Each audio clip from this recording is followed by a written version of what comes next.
Ok, alhamdulillah Rabbil Alamin. Nous revenons encore une fois de plus concernant Al-Kalimatut Tawhid, la parole de l'unicité d'Allah.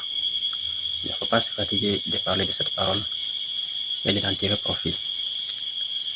Voilà, on a dit que la parole, La ilaha illallah, c'est pour elle que Dieu a créé toutes choses.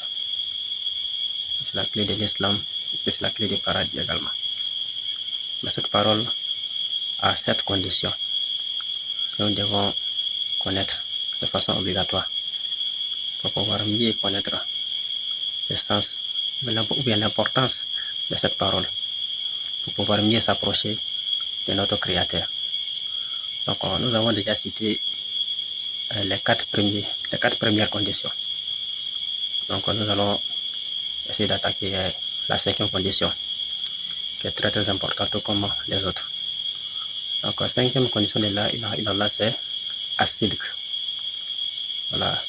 An yakula al-insan hazil kalimata bisidqin min qalbihi.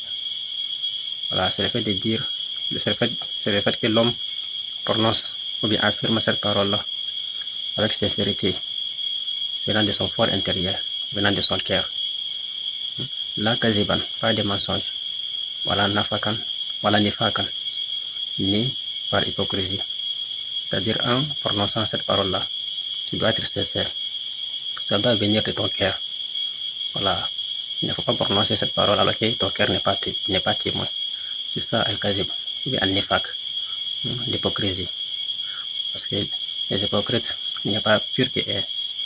Voilà. Notre Créateur dit Innal munafiqina fi darkil asfali minan nar wa lan tajida lahum nasira. Il dit les hypocrites, ceux qui ne sont pas sincères dans leur foi, seront au plus bas fond de l'enfer et tu ne trouveras pas pour eux de secours. Vous voyez. Donc il faut être véridique et sincère envers cette parole en la prononçant. Il ne faut pas faire ça pour que les gens entendent ou bien te voient faire uniquement. Ça n'a pas d'importance. C'est ça même qui est l'hypocrisie. C'est un péché. C'est ça même ça fait partie du shirk. L'association à Allah. Le fait de faire une chose pour que les gens voient. En oubliant la sincérité. Ça c'est du shirk. C'est ça qu'il ne faut pas faire. C'est ça qu'il s'agit. Voilà, il faut prononcer cette parole avec véracité. Être sincère en prononçant, en disant la ilaha illallah, ça doit venir de ton cœur. Voilà. S'éloigner de Ariya wa Suma. Voilà. Ne pas chercher à être vu ou entendu. Voilà, ça c'est un péché. Voilà, il faut être sincère en prononçant cette parole. En disant la ilaha illallah, il n'y a aucune divinité qui mérite adoration à part Allah. Il faut prononcer ça avec sincérité. C'est ça la 5e condition de la ilaha illallah, cette parole-là. C'est ça qui est sa 5e condition.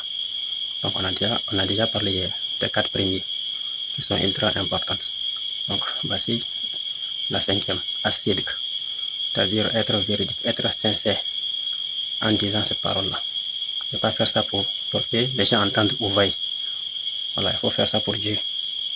Voilà, si Allah est témoin que ton cœur est témoin de ce que tu dis, c'est ça, tu es gagnant.